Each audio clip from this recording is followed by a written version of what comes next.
Mga kabayan, malamang pamilyar na tayong lahat sa mga kwento natin na merong gabay na elemento o nilalang. Pero sa storya ng to mga kabayan, hindi lang isa, dalawa ang gabay niya. Isang kapre at isang duwende na hindi magkasundo. Medyo nakakatawa yung scene ng kapre at duwende kasi hindi sila magkasundo eh. Nag-aasaran sila. Pero dito din sa kwento, yung dark side na to mga kabayan, yung dark side ng kwento, isang aswang ang pinangakuan ng kanilang angkan. Hindi tinupad ng tao yung pangako doon sa aswang, kaya naman ang binalikan ay ang bida ng kwento. Tungayan natin kung anong magaganap sa istorya. Ang kwentong ito ay hango sa totoong buhay. Mula ito sa isa nating kabayan na itago na lamang natin sa pangalang Miguelito. Taong 1973. Agusan del Sur. JD. Ang kwentong ito ay hango sa totoong buhay. Mula ito sa isa nating kabayan na itago na lamang natin sa pangalang Mang Miguelito. Taong 1973. Agusan del Sur. Hindi madali ang pamumuhay, lalo na kung umaasa sa lapnisan. 5 hanggang 10 taon ang bibilangin bago makaani. Kinakailangan pa ng iba yung pag-aalaga para maayos ang tubo ng bawat puno. Ito ang kabuhayan ni Mang Lorenzo. Kung tutuusin, pwede naman siyang kumuha ng ibang trabaho, subalit mas pinili ang ganitong kalagayan. Paliwanag ng matanda, ito ang kabuhayan ng pamilya magmula pa sa pinakaninuno. Hindi magawang bitawan dahil nagsisilbi na ring yaman ng angkan. Kilala ng mga negosyante mula sa lumang henerasyon hanggang sa kasalukuyan. Daan-daan ang kukuhain, lalo na kung si Don Julio ang tatawag. Kilala ang matandang ito bilang supplier ng lapnisan sa mga pabrika na gumagawa ng pabango. Sa isang bagsakan, malaki ang kikitain. Isa sa rason kung bakit hindi maiwan-iwan ni Mang Lorenzo. Magkanda baluktot man sa pag-aalaga ng mga puno, 100,000 piso rin ang balik. Kung susumahin, milyones ang naibulsa sa loob ng ilang dekada. Si Mang Lorenzo lang din mag-isa sa buhay, kaya wala masyadong gastusin. Subalit imbis na mamuhay sa marangyang pamamaraan, pinili nito ang simple. Sapat na makakain ng 3 beses sa isang araw at makapagmeryenda. At para sa hindi nakakaalam, hindi uso ang bangko. Ang silong ng tahanan ang nagsisilbing imbakan ng limpak-limpak na pera. Ektaryang lupain ang pagmamay-ari at ito ang ginawang plantasyon. Sisimulan ang pagtatanim sa buwan ng Hulyo. May tamang distansya ang bawat binhi at katamtamang dami ng pataba upang maayos ang tubo nito. Hindi mauubusan kahit daang-daang puno pa ang putulin dahil doble ang bilang na itatanim sa mga pinutol. Marunong tumansya si Mang Lorenzo, lalo na kung hindi pa panahon ng ani.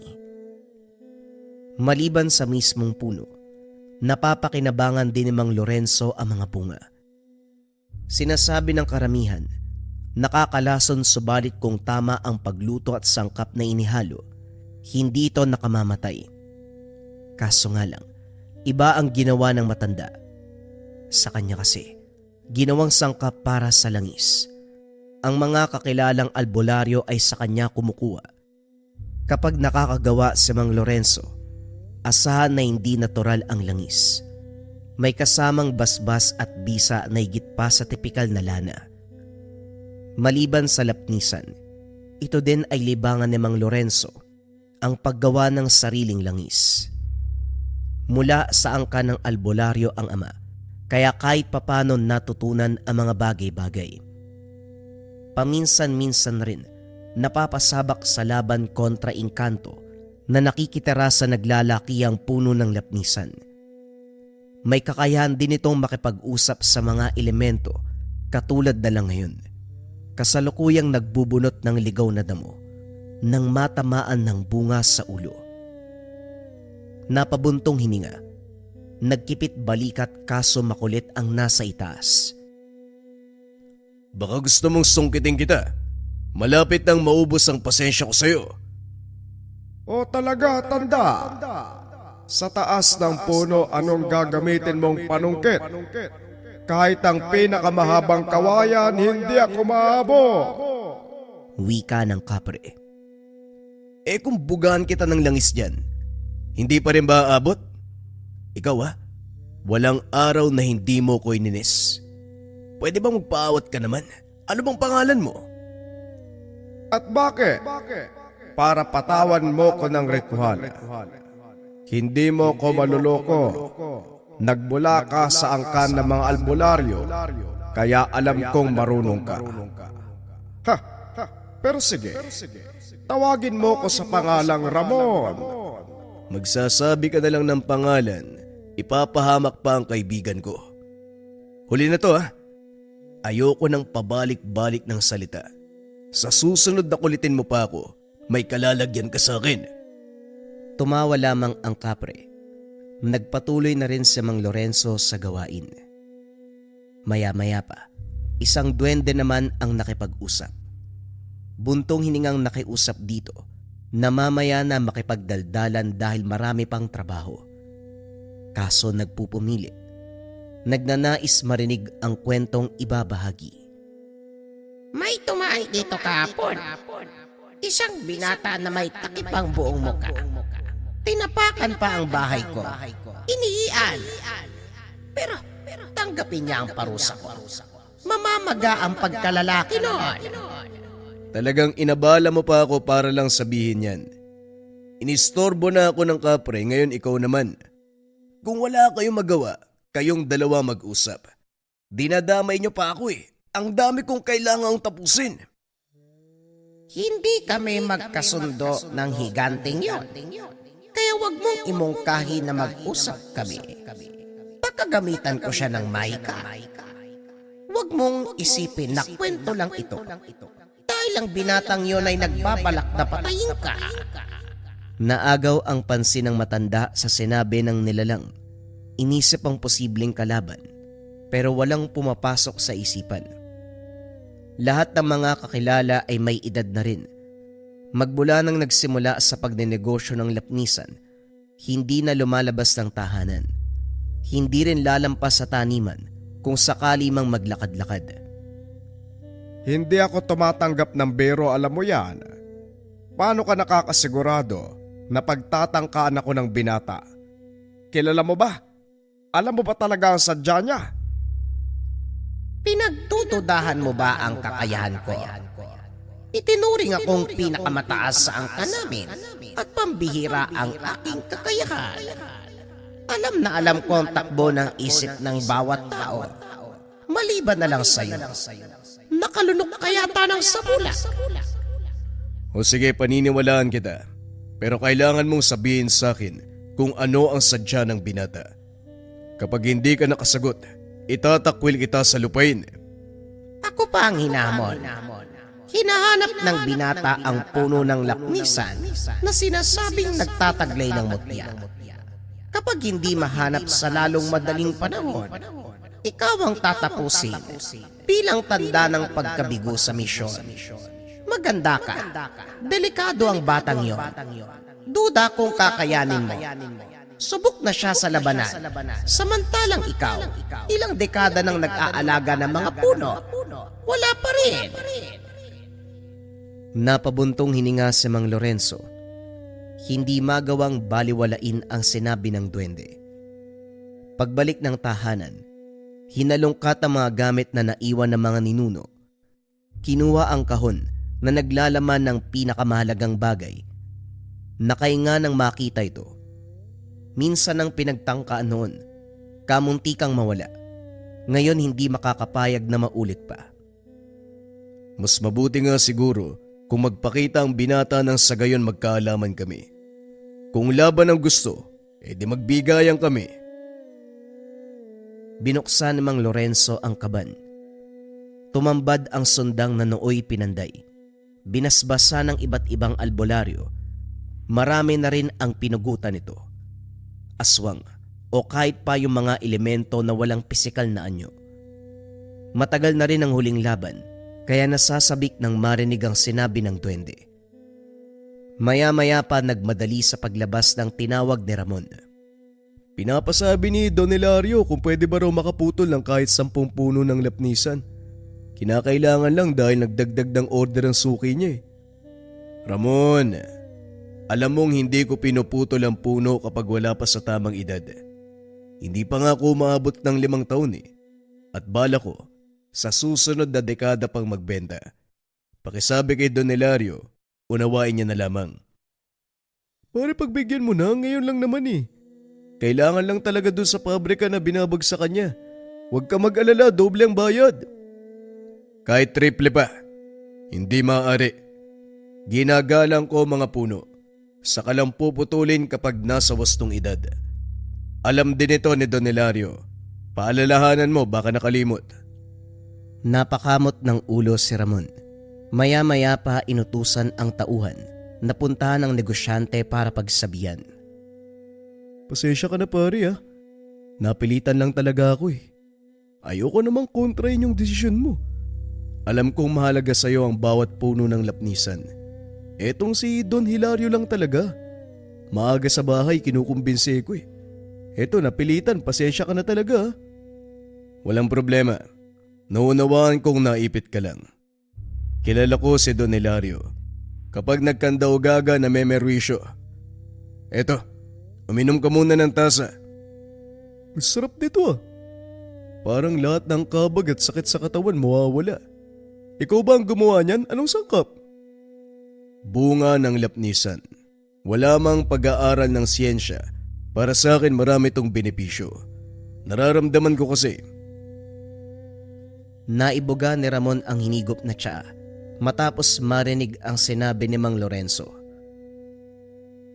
Ano? Bunga ng lapnisan, aba? Hindi naman to nakakain, hindi ba pare? Kung ano-ano talaga ang ginagawa mo. Ilang taon ko na itong iniinom.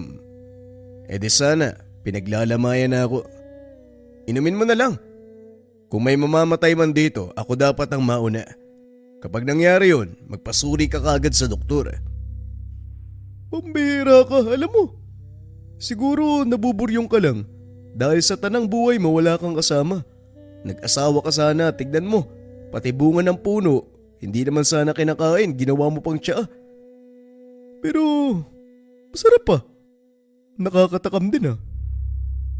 Natawa na lamang si Mang Lorenzo nang magpatuloy ito sa paghigop ng tsaa. O siya, babalik na ako sa gawain. Kung gusto mo mag-uwi, kumuha ka na lang dyan sa kusina. Huwag mo lang ubusin ha. Nga pala pare, ikaw ba yung may kaanak na binatang lalaki? May nakita kasi ako kahapon dito galing eh. Medyo kay nahinala ang kilos pero hindi ko pinansin kasi nga dito galing. Kako baka kadugo mo. Ano siya eh, kasing tangkad ko. Moreno, may kabaan ng buhok. Hindi ko lang nakita ang mukha kasi may takip eh. Nung itsura, nakita mo ba? May nagsabi sa akin kaso wala naman akong kaanak na sasakto sa pagpapaliwanag mo. Ganun ba? Wala namang nawala sa mga gamit mo. Baka magnanakaw yun ha? Napabuntong hininga si Mang Lorenzo. Dalawa na ang nakapagsabi ng tungkol sa binata. Sa puntong ito nararamdaman ng panganib. Pagkatapos ng pag-uusap, naglibot sa taniman. Pinagbasdang maigi ang bawat sulok. Hindi nagtagal. Bumalik sa daan ng may tumawag. Sa likod ng bakod, nag-intay ang isang binata. Tugma dito ang paglalarawan ni Ramon. Pero hindi gaya ng sinabi. Magaan ang presensya. Magandang araw po sa inyo. Kayo po ba si Mang Lorenzo? Pinapapunta po ako ni Tatay Miguelito. Hindi po kasi siya makababa ng kabundukan dahil sumasakit ang mga tuhod. Ako na lamang ay inutusan para kunin ng langis. Si Elso nga po pala. Halika, pumasok ka sa muntikong tahanan. Magberyenda ka muna. Anong oras na rin, no? Abalain mo ang sarili sa pagkain. Papanik lang ako sa itaas. Kukunin ko mga bote. Nahihiyaman, kumuha pa rin ng tinapay at tsaa ang binata. Umakyat na si Mang Lorenzo sa itaas. Pinagmamasdan ang kilos ng bisita. Inihipan ng dasal ang direksyon. Saka lang nakampante ng walang maramdaman. Matapos makuha ang mga langis, nagmamadali sa pagbaba. Naku po, pasensya na po kayo kung naparami ang kain ko ha. Yung tsaa po kasi ang sarap eh. Tamang-tama lang yung anghang. Tapos may kaunting aroma ng iba't ibang sangkap kagaya ng luya at lapnisan. Aba, ikaw pa lang ang tumama sa mga sangkap. Marami ako inilagay pero napangalanan mo ang ilan. Dalan mo si paring Miguelito. Baka sakaling makatulong sa pananakit ng tuhod. Ito pala ang langis sa sinasabi niya. Maraming salamat po ha. Hindi na ako magtatagal. Kailangan ko pong lumakad, malayo pang uwian ko eh. Salamat uli. Pinagmasdan ni Mang Lorenzo ang papalayong binata. Ngayon lang napansin ang pagkulo ng langis. Talagang uso na ngayon ang mataas na uri ng sabulag. Naisahan mo ako, binata. Sige lang, ipagpatuloy mo. Hanggat wala kang ginagawang masama, kakawaan pa rin kita. Hindi ko rin ugaling pumuksa ng hindi nalalaman ng tunay na pakay. Malabo pa sa ngayon, kaya hahayaan muna kita. Makaraan ng ilang oras, binabagabag sa ideya ng binata. Lalong hindi mapakali ng sulsulan ng duwende. Para malinawan, sinadya ang tahanan ni Mang Miguelito. Matapos malampasan ang kabundukan, nahinto sa pagbungad ng palayan. Nagkakalat ang espantaho na aakalain mong nagkaroon ng sariling buhay. Sanhi ng hangin ang paggalaw. Pero sa sulok ng paningin, tila ba may mga nilalang na nagbabantay. Nagpatuloy sa pagbaybay ng daan si Mang Lorenzo. Panay iwas sa apoy mula sa bitbit na sulo. Walang hangin, pero sumasayaw ito. Gustong dumapo sa muka. Maya-maya pa, kapansin-pansin ang presensya. Kumpirmado ang pagkakakilanlan ng kumulo ang langis. Nagkusa itong ilantad ang sarili. Napangisi ang matanda. Kaharap ngayon ang nilalang na kung tawagin ay bawan. Isang uri ng sigbin na kasing laki ng kalabaw. Madalas alaga ng gabunan. May mahabang buntot na isa sa ginagamit pang patay sa biktima. Magkasing haba at tulis ang mga ngipin at makuko. Matingkad ang mga tenga. Nanlilisik ang mga mata. Kilala sa bilis ng kilos lalo na kung sapat ang pagkain nito. At para sa nakakaalam ng ganitong klase ng nilalang, ginagamit ito ng gabunan para manalasa sa mababang uri ng angkan dahil ang tanging kinakain, aswang na nakahanay rito. Nakiramdam si Mang Lorenzo. Walang ibang halimaw sa paligid at wala ring ibang tao. Kaya naman, isa lang ang naisip ng matanda. Siya ang pakay ng nilalang. Mula sa pagkakayapos ng itim na tela, inilabas si Mang Lorenzo ang sundang. Nang makita ito ng malinaw, kapansin-pansin ang takot sa mga mata. Gustong tumakbo, subalit para bang may pumipigil. Dahilan para ipagpatuloy ang pananalakay. Sa isang kurap bigla itong nawala. Nang mapansin nasa likuran, animoy aararuin sa bilis ng takbo. Nakailag naman ang matanda at hindi na pinahaba ang oras. Sinabuyan ng langis at tinaga. Dumagungdong ang tunog ng paghiyaw at pagbulusok sa palayan. Nagwawala habang pagulong-gulong sa putikan. Pasalamat ka, yan lang ang naputol. Huwag kang umiyak, gagaling pa naman yan eh. Pwede ngang ako na lang ang gumamot eh. Yan ay kung magsasabi ka kung sino ang amo mo. Humiyaw ang bawan. Nang makayanan ang sakit ng naputol na tenga, masama ang tingin na humarap kay Mang Lorenzo.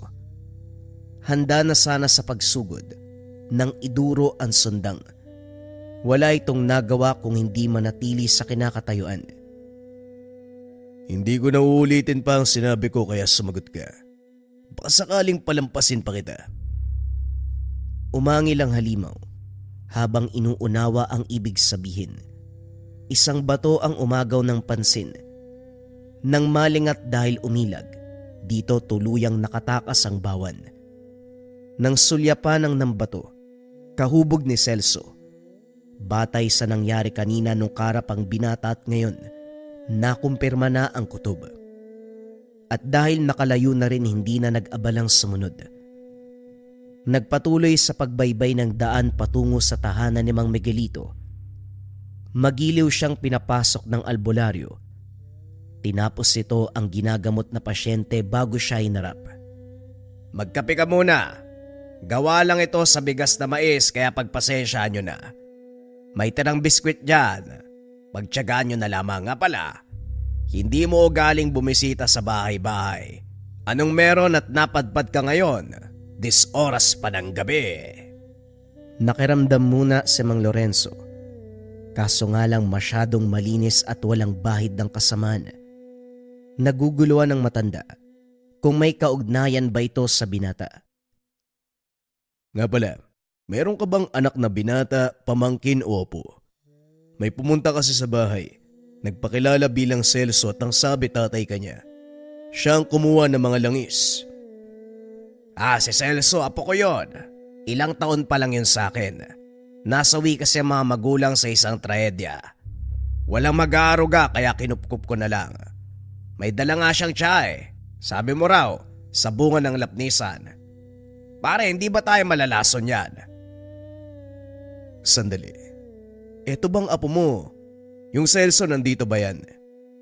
Oo, nandun siya sa kwarto niya. Naulan kasi habang pauwi kaya yun inapoy ng lagnat nagpahinga. Nakiusap si Mang Lorenzo na silipin ng binata. Nagtatakang pumayag si Mang Miguelito. Hindi maiwasang maisip kung siya ang nagkamali o hindi gaanong naunawaan ang pangyayari. Palihim na nagsagawa ng ritual. Malinis ang binata. Walang bahid ng anumang kasamaan.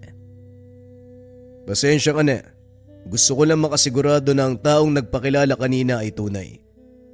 Gamutin mo ang binata. May kapit siya ng duwende. Ay nako, nakakaya. Isa akong albularyo pero hindi ko man lang napansin ang sinasabi mo. Maraming salamat. Kahit pala hindi mo araw-araw sinanay ang sarili sa lihim na karunungan, nariyan pa rin sa pagkatao mo ang pagiging mahusay. Nasa dugo nyo na talaga. Hindi na rin ako magtatagal. May kinakailangan pa akong tapusin. Pasensya na kung inabala pa kita. Nako, gabi na. Kahit may tinatago kang karunungan, delikado pa rin ang daan. Dito ka magpalipas ng gabi. Tumango si Mang Lorenzo. Pumayag na rin para mapag-aralang mabuti ang apo nito. Gustong makasigurado na wala sa tahanang ito ang kalaban. Kinabukasan nakumpirma ng matanda na inosente ang binata. Dito napagtanto na maaaring kinopya ng kalaban ang katauhan ni Celso para lituin siya. Ngayon na alam na, hindi na ito magagamit laban sa kanya. Sa pagbaybay ng daan pauwi, napahinto uli sa palayan. Naroon ang mga magsasaka. Napapatanong sa nangyari. Nasira ang malaking bahagi ng taniman. Sa napapansin ni Mang Lorenzo, may kasama sila na hindi dapat naroon. Sinuri isa-isa hanggang nasipat ang nag-iisang lalaki na nakatingin. Ngumisi pa ito. Inasar sa makahulog ang titig. Nang kumilos ang matanda, nagmamadali sa pag-alis. Dali-daling sinundan, umakyat ito sa bakod ng baluarte. Hindi na bahala si Mang Lorenzo dahil sa oras na nasa pagmamay-aring lupa ang kalaban. Wala na itong takas. Inilabas ang sundang, nagsaboy ng langis sa paligid. Natanaw ang lalaki, nakalambitin sa puno ng lapnisan. Ay nako iyo, masyado ka yatang kampante. Ginamit mo pa ang katauhan ng iba para manalasa dito sa teritoryo ko. Aminin mo nga, anong sadya mo? Gusto ko lang naman sanang malaman kung ano ang kalagayan ng buhay mo ngayon. Lorenzo, matagal na nang huli tayong nagkita. Sa katandaan mo, hindi mo na yata ako naaalala. Isa pa, malaki ang duda ko na natatandaan mo pa ang nakalaban noon. Napaisip ang matanda. Masyadong pamilyar sa kanya ang boses. Kaso nga lang hindi mapangalanan. Diretsuhin mo ko. Ano ba talaga ang sadya mo? Huwag na nating pabay ng oras. Pinapahalagahan ko ang bawat segundo. Mainipin ka pa rin kagaya noon. Ikaw na ikaw ang kilala kong Lorenzo.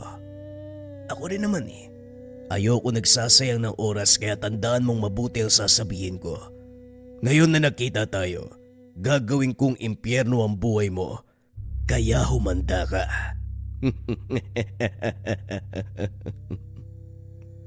Huling wika nito. Sa sanga ng bawat puno dumaan.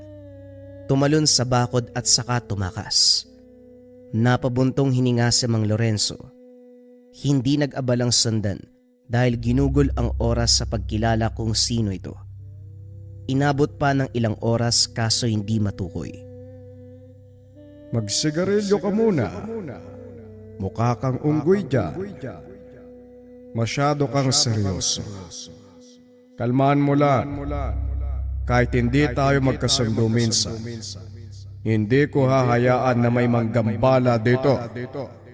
Naging tahanan ko na ito ang taniman mo sa loob ng maraming taon kaya kahit papano, responsable ako sa pagprotekta sa iyo bilang may-ari. Wika ng kapre. Pabiru pang nag-abot ng tabako. Ako rin. Makikisali sa usapan. Subukan lang ng lalaking yung bumalik dito at maggasik. Puputulin ko ang pagkalalaki niya. Kayong dalawa yung puputulan ko ng pagkalalaki, kitang seryoso yung tao dito eh. Mangiistorbo kayo. Hindi nyo kailangan mangialam. Sarili kong problema to. At ako lang ang mag-ayos. Hindi ako nasisindak sa lalaki. Ang inaalala ko lang sino siya at paano ako nakilala. Kung makapagsalita akala mo, nasilayan ako magmula ng pagkapanganak eh. Kumpara nung una, hindi ko mabasa ang isip ng lalaki. Kaya wala akong maiambag sa ngayon. Huwag kang mag-alala. Ibabalita ko rin kung ano man ang malalaman ko. At ikaw, Higante, nasa puno mo ang lalaki. Hindi mo man lang nilabutan. Kahit kailan, puro ka sigarilyo. Kung makapagsalita, akala mo may ambag. Pareho lang tayo, huwag kang magmagaling. Hindi pinansin ni Mang Lorenzo ang pagtatalo ng dalawa. Pumasok na ng tahanan para mabigyang oras ang sarili. Bago mahulaan kung sino ito, isang halimaw ang sumubok sa kakayahan ng matanda. Nakapamewang na sinilip ang nilalang. Hindi mawari kung papatulan o hahayaan. Ito ang nakalaban na bawan. Bakas pa ang sugat na naputol sa tenga. Kasalukuyan itong naghasik sa pananim. Sinisira ang mga binhi ng lapnisan. Lumitaw ang kapre at duwende, pero sumenya si Mang Lorenzo na huwag pakialaman. Wala ka talagang kadala-dala. Gusto mo yatang putulin ko ang kabila mong tenga. O baka naman nagsawa ka ng mabuhay, kaya lumalapit ka sa kamatayan. Sinasabi ko na nga ba, hindi pa naman ako marunong maawa kapag nasasagad. Pag-isipan mong mabuti ang ginagawa mo. Umangil ang halimaw. Maya-maya pa nagsimulang umatake. Sinalubong kagad ni Mang Lorenzo ng taga. Sa kabila ng bilis nito, nahabol pa rin ng patalim. Hindi nakatagal, nanghina kagad. Mahusay ka nga talaga, Lorenzo. Kahanga-hanga ang kilos mo. Kung gumalaw ka ay parang binata pa. Kung hindi kita kilala, masasabi kong hindi tugma ang liksi mo sa edad ngayon. Ilang taon ka na nga? Kanina ko pa iniisip kung sino ka talaga. Sigurado o na ngayon pa lang tayo nagkita. Hindi ko na rin itatanong kung sino ka, alam ko naman na hindi mo sasabihin eh. Hayaan kung ang takbo ng pangyayari ang maglantad ng katauhan mo. Siguraduhin mo lang na may sapat kang rason para hindi ko mapatay. Ako pa ang tinakot mo. Hindi na uso ang paninindak, Lorenzo. Ang mabuti pa, iligpit mo ang bawan dahil may susunod pa riyan. Wika nito. Bago makakilos si Mang Lorenzo, umatake muli ang bawan. Pinigilan siya nitong habulin ang lalaki. Kinagat sa binti. Mabuti na lamang nasaksak kung kaya't nakagante kahit papano. Napatiimbagang dahil hindi inasahan na tatalab ang mga ngipin. Nagdurugo pa rin ito. Bagay na kinabahala. Minadali ang pagtapos sa nilalang. Sunod-sunod na hagupit ng itak. Mabuti na lamang pumabor ang pagkakataon. Maya-maya pa bumulagta ang bawan nang isay habang puno ng sugat. Upang makasigurado, pinugutan ng ulo. Ano? May ilalaban ka ba? Bagsak na ang katawan mo. Kung may isasaba ka pa, iharap mo na. Nagmamadali ka lang naman dahil nag-aalala ka sa sugat mo. Hindi ba malakas ang dugo nyo para kusang labanan ng lason? Ito ay subok na katangian na ng inyong angkan. Sigurado kung taglay mo rin yan. Kaya para saan pa ang pag-aalala, Lorenzo? Marami kang alam sa angkan namin. Kulang na lang isipin ko nagmula ka sa aming angkan. Pero kung wala kang sasabihin, pwede bang tapusin na natin ang laban? Tutal magkarap na tayo. Tayo-tayo lang din ang andito. Tanda, mas maiging gamutin mo na lamang ang sarili mo. Sasabihan ko sila na huwag ka munang sugurin dahil parang nanghihina ka na. Wika nito. Nagmamadali sa pagtalikod. Hinabol ni Mang Lorenzo, subalit hindi magawang sundan dahil kumerot ang sugat. Dali-daling bumalik ng tahanan, sinimulang gamutin. Hindi na pinatagal pa. Ang pamamaraan ng mga ninuno ang ginamit. Isinalang sa makina ang pinagsisibak na lapnisan. Pinong durog ay sinindihan. Inintay hanggang kumapalang usok at saka itinapat sa sugat. Habang nililinis ng init ang lason na nananalaytay sa dugo, sinabayan ng maiksing orasyon. Pinaliguan ng langis at saka binendahan ng makapal na tela. Ang tira sa pausok ay dali-daling inilibing. Isa itong sumpa para tuluyang mapuksa ang lason.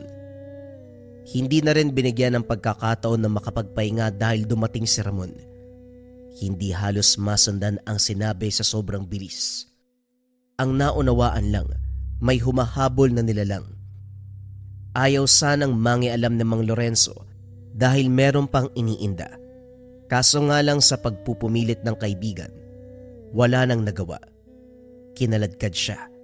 Dinala sa daan na sobrang dilim. Saka lang napagtanto ng tumagal. Nagbago ang anyo. Hindi to si Ramon, kung hindi ang lalaki. Napailing matapos makatanggap ng sunod-sunod na suntok. Nahihilo. Hindi malaman kung bakit sa puntong ito nakaramdam ng panghihina, bagay na hindi naman dapat. Maging ang langis na nakasugbit, hindi magawang magbigay ng senyales. Nakalimutan ding bitbitin ang sundang, kaya lumaban ng mano-mano. Todo bigay ang kalaban. Hindi nagtagal tuluyang natumba si Mang Lorenzo matapos kumirot ang sugat. Sa tindi ng pananakit, kusang nanlumo ang katawan. Dito na rin nakatanggap ng bugbog. Kung hindi lang dumaan si Mang Miguelito, marahil ikinamatay. Naglabas na kasi ng patalim ang kalaban, akma na sana siyang tatapusin.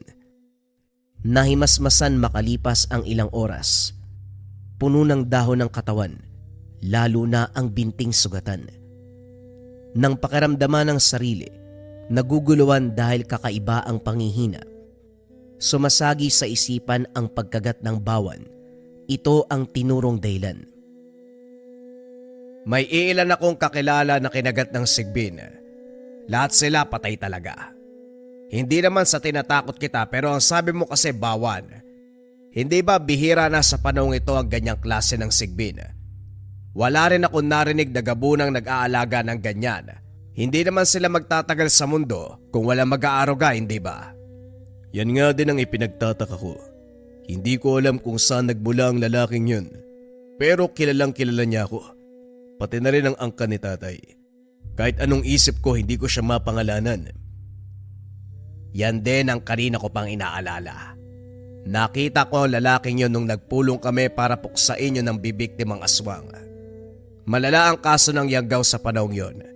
Inutusan pa nga ni paring Lando, tapos kung hindi ako nagkakamali, tinawag siya sa pangalang Using. Yon ang pagkakarinig ko. Using? Wala akong kakilala na ganyan ang pangalan. Ibahagi mo nga nalalaman sa kanya. Kay paring Lando ko rin to nalaman. Likas kasi sa akin na mag-usisa. Ang sabi niya hindi tugma sa itsura ng lalaki ang edad nito. Kumbaga, sobrang tanda na ng edad pero batang-bata ang itsura.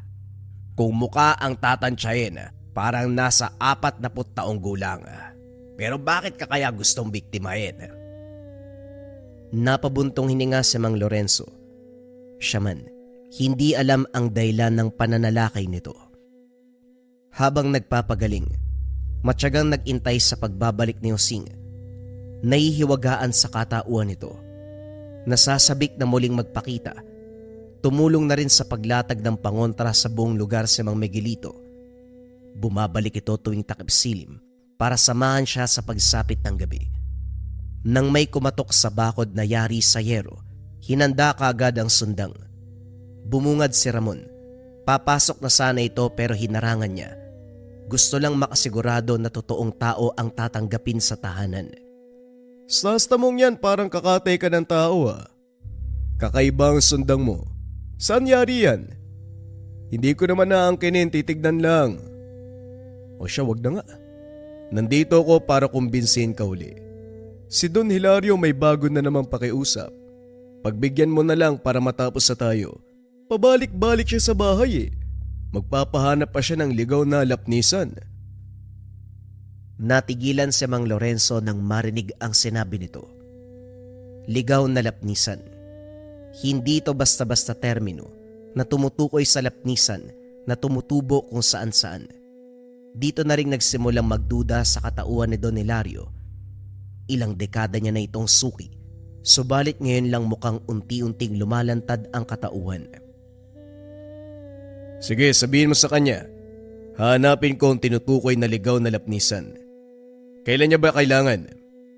Sa lalong madaling panahon. Pero ano nakain mo ngayon pumayag ka kaagad? Maraming salamat talaga ha. Siya na rin daw ang magbibigay ng bayad dahil gusto niya ikaw mismo magatid ng lapnisan. Sa puntong ito lalong namuo ang kutob ng matanda. Sige, sabihin mo sa kanya, kaunting tis lang. Dadaling ko rin ang pinapahanap niyang ligaw na lapnisan. Pag-alis ni Ramon, binuksan muli ang kaban at kinuha ang mutya na nagmula pa sa mga ninuno. Ipinasa sa bawat henerasyon ng angkan. Ang anting-anting na ito ay walang iba, kundi ang mutya ng lapnisan. Muli, binuhay ito mula sa napakahabang pagtulog. Dinasalan, kinargahan ng orasyon. Pasensya ka na kung naistorbo ko ang pagpapahinga mo. Magpapatulong lang ako para sa misyon na ito. Asahan ko ang pagtutulungan natin, kagaya pa rin ang nakasanayan. Tatapusin ang kalaban sa lalong madaling panahon.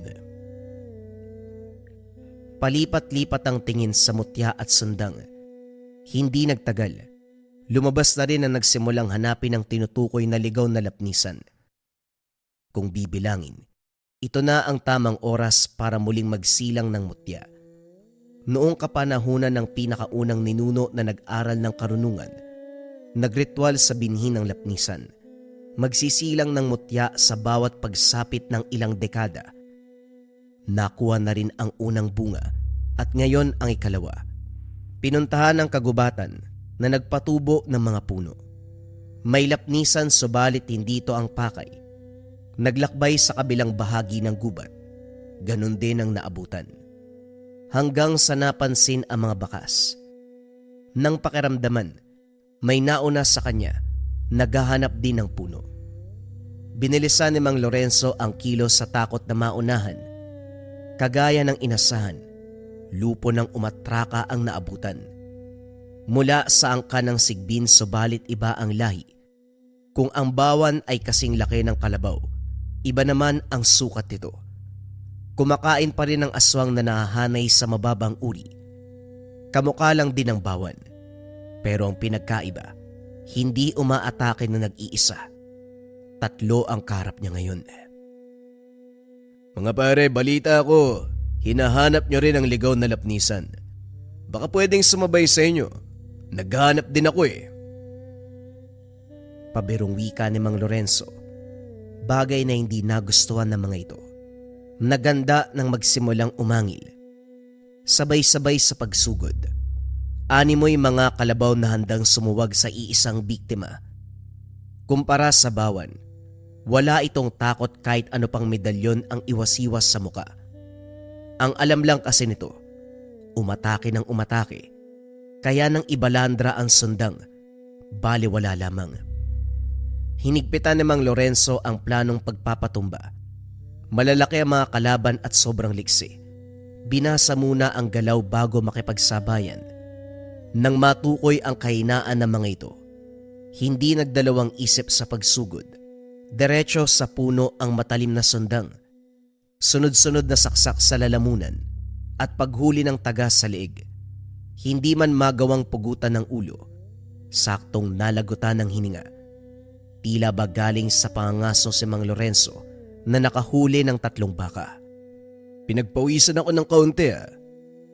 Kumabuhay man kayo uli, sana biyayaan ng kaunting utak. Wala kayong utak eh, kaya madaling napapatay. Binigyan nyo pa ako ng trabaho. Kailangan pang sunugin ang mga katawan nyo. Dahil kung hahayaang nakatiyaya, baka linlangin nyo ang dadaan magpanggap kay mga baka. Minadali niya ang pagliligpit sa lugar. Pagkatapos ay nagpatuloy sa paghahanap ng ligaw na lapnisan. Hindi na mabilang kung ilan ang sinuyod sa gubat. Dumaan ng umaga, ilang bahay na ang pinakiusapan para sumilong sa gabi. Idagdag pa na naligaw dahil kung saan-saan na sumuot. Ngayong nakarating sa kagubatan kung saan naging tirahan ng mga katutubong banwaon, matalim ang titig ng mga ito sa katulad niyang dayo. Natagalan pa siya ng lumantad ang datu. Hindi man pinakilala ang pangalan, mababakas ang kabutihan. Inunahan na ni Mang Lorenzo. Napadaan lang ako dahil naghahanap ng ligaw na lapnisan. Huwag niyo sanang mamasamay ng pagparito ko. Hindi kayo ang aking sadya. Tumingala sa kalangitan ng datu. May binulong sa hangin. Nagsagawa ng maikling dasal. Nang magmulat sinagot si Mang Lorenzo. Makikita mo ang puno ng ligaw na lapnisan kung saan nakaturo ang huling sikat ng araw. Ito rin ang puno na nakatadhanang magsilang ng mutya. Teka sandali. Paano mo nalaman ng tungkol dyan? Unahin mo muna ang paghahanap sa puno bago magtanong. Hindi lang ikaw ang pinag-uusapan dito. Maraming nagnanais ng punong yun.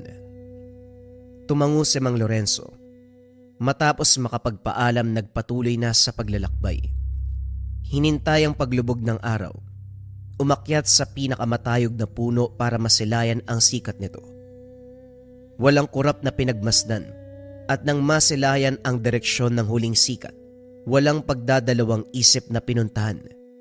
Sa wakas nahanap din ang ligaw na lapnisan. Hindi na tumunganga. Sinimulang tagain ang puno. Maya-maya pa natigilan nang mapansin ang presensya sa paligid. Hindi nag-iisa at lalong hindi halimaw.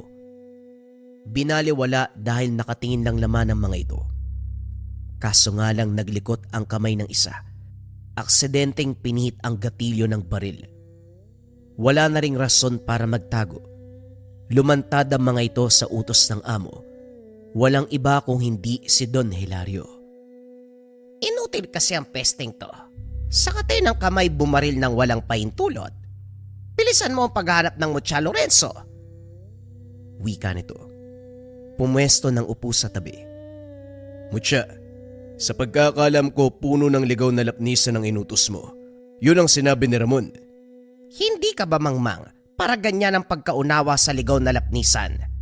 Tayo lang ang nandito, huwag ka na magmaang-maangan. Wika ni Don Hilario, kalmadong humithit ng sigarilyo. Itinigil ni Mang Lorenzo ang pagtaga. Sa katunayan wala namang balak putulin ng puno. Umakto lang para kay Don Hilario. Hakbang na sana para turuan ito ng leksyon. Kaso nasipat si Using sa hindi kalayuan. Nakangisi itong kumaway at sahudyat. Sumugod ang mga alagad na bawan. Hindi nakakilos si Don Hilario at ang mga tauhan nito. Ilang segundo lang ang tinagal at binawian ng buhay. Ako naman na mag-uutos sa'yo. Hanapin mo ang mutya. Wika ni Using. Pumuslit sa pwesto ni Don Hilario. Pinulot pa nito ang tabako. Ano nga ang pangalan mo, Using? Tama? Hoy, hindi mo ako mauutusan. Magkaliwanagan nga tayo. Ano pa talaga ang problema mo sa akin? Hindi na ako magugulat kung pati ang pangalan ko alam mo na. Pero sana, maging ang dahilan ng pagsalakay ko may ideya ka dapat. Nakakapagod magpaliwanag. Baka kulangin ang araw at gabi kapag nagbahagi ako. Masyado ka maraming alam sa angkan ko. Kaya marahil isa ka sa mga kalaban ng mga ninuno ko. Hula lang pero malay natin tama ako, hindi ba? Hanapin ko ang mutya para sa'yo. Pero ano naman ang gagawin mo? Hindi gagana ang gamit sa katulad mong isang mantas. Matapos ang ilang pag-iisip at pag-intindi sa presensya ni Using, sa wakas natukoy din ang lahi nito. At dahil likas sa isang mantas ang magagalitin, kapag nakakaramdam ito ng galit ay kusang nagpapalit ng anyo. Wala rin itong ibang alam kundi patayin ang sumasagad ng pasensya. Sa mga hindi nakakalam, isang uri ng aswang ang mantas. Taglay nito ang katawan ng tao na hubot-hubad. Malaki ang pangangatawan, matutulis ang mga pangil at mga kuko.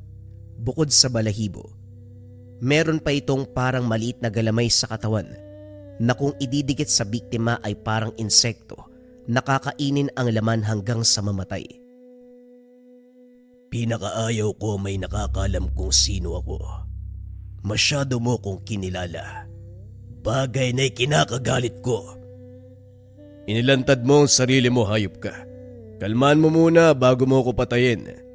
Ano ang koneksyon mo sa angkan ko? Wala akong malinaw na naaalala sa'yo at ng mga yumaw kung ninuno ay walang koneksyon sa'yo. Mula pa sa ikalawang henerasyon ng angkan mo. Si Mang Juliano. Hindi ko makakalimutan ang kasinungalingan niya. Nangako siya na sa takdang panahon, ipagkakalob sa akin ang mutya ng lapnisan. Pero imbis na sa akin, sa anak niya ibinigay. Pinasa ito sa mga apo hanggang sa nakarating sa'yo. Ang sabi sa akin wala na ang mutyang yun. Pero dahil magsisilang pa ng isa ang ligaw na lapnisan, kailangan kitang hanapin para makuha ang gamit. Ikaw lamang ang makakakuha ng mutya mula sa puno. Kaya bilisan mo ang paghahanap. Naniwala ka naman. Ang sinabi ng ninuno ko ay isa ding kasinungalingan. Ang punong ito ay matagal nang nagsilang ng mutya. Sumabay sa unang pagsilang maraming taon na ang nakalipas. 2 subalit isa lang ang nabuhay at yun ay walang iba kung hindi ang ginamit ng mga ninuno ko na nasa akin na ngayon. Inilahad ni Mang Lorenzo ang mutya. Kumislap ito, kasabay ng bahagyang pagyanig ng puno sa likuran. Nagkaisa ang enerhiya ng mutya at mismong puno. Nang maunawaan ni Using ang kaganapan, lalong napikon sa galit, walang pasabi na sumugod. Hindi inatrasa ng matanda, sinabayan ng liksi, tinapatan ng lakas dahil sa dobleng lakas ng mutya. Matapos makaisa ang puno, walang kahirap-hirap na tinapos ang buhay ni Using. Isang taga ang tumama. Halos mahati ang katawan. Hindi lang yun, isinubong mutya at sa pagbigkas ng dasal, Lumitaw ang apoy na siyang kusang sumunog sa bangkay. Pasimpleng pinulot ang mutya at nilinis. Ang mga bawan na alagad nito, hindi na nagsayang ng buhay. Kusang umatras, nagtakbuhan para iligtas ang mga sarili. Kung tutusin, pwede na kitang patay nung araw pa. Nung una tayo nagkita. Pinalampas ko lang talaga ang pagkakataon para malaman kung ano nga ba ang sadya mo sa akin. Malas mo, hindi umayon sa'yo ang kaganapan. Malakas ka sana, pero mas malakas ang mutya ko. Dinuraan ni Mang Lorenzo ang abo ni Using. Inilibing ito sa mismong puno ng lapnisan. Ang bagay na pinangako sa kanya ng mga ninuno ni Lorenzo. Maya-maya pa, nagbigay galang sa puno at saka nilisan ang lugar. Napatay niya man ang aswang. May bahagya sa kanya na nalulungkot sa kaganapan. Ang inaasam lamang ni Using, ang pangako ng mga ninuno niya. Pero may bahagi din kay Lorenzo na natutuwa. Ganon katalino ang kanilang lahi, nagawang paikutin ang isa sa pinakanakakatakot na nilalang. Nagawang paikutin ang mga aswang gamit ang malakas na mutya ng lapnisan. Tatlong patotoo sa Marahuyo Bracelet Depensa Espiritual, Rebuelta o Baliksumpa. Unang kabayan, pagkasuot ng Marahuyo Bracelet, kinabukasan, na ospital yung mangkukulam na gumagambala sa kanila. Ikalawang kabayan, problema sa pagtulog ng maraming taon, ginagambala sa gabi. Magmula nang masuot ang Marahuyo Bracelet, nagkaroon ng payapang pagtulog at hindi na nananaginip ng kung ano-anong elemento, maging ng mga itim na anino. Ikatlong kabayan, ang kaibigan na mangkukulam. Ilang buwan na pagdurusa sa sakit na hindi gumagaling. Magmula nang masuot ang Marahuyo Bracelet ay nagbago ang lahat. Nasanggi ng kaibigan niya ang Marahuyo at bagyang napaso ito. Magmula ng araw na yon naging mailap na ang kaibigan niya. Kasabay ng paggaling niya sa karamdaman ay siya namang pagkakasakit ng kaibigan niya. Hanggang sa umabot sa punto, umalis na ito sa dorm kung saan sila nakatira. Ang huling sinabi nito, "Pasensya na, dahil lang sa inggit." Ang Marahuyo Bracelet ay depensa espiritual kontra kulam, barang, tigalpo, palipadhangin, usog o kahit anong masamang uri ng sumpa. Pero bakit ba ganon ang nangyari sa mga istoryang nabanggit? Dahil narito rin ang rebuelta, sumbalik o baliksumpa. Kung ano man ang sumpa na ibinigay sa inyo, ibinabalik sa taong nagbigay. Kung interesado ka kabayan, paki-visit lang ang shop ng Likha Merchandise. I-search nyo lang, Likha Marahuyo Bracelet. Piliin nyo ang pinakamaraming sold at pinakamataas na ratings. Mag-ingat sa mga scammers.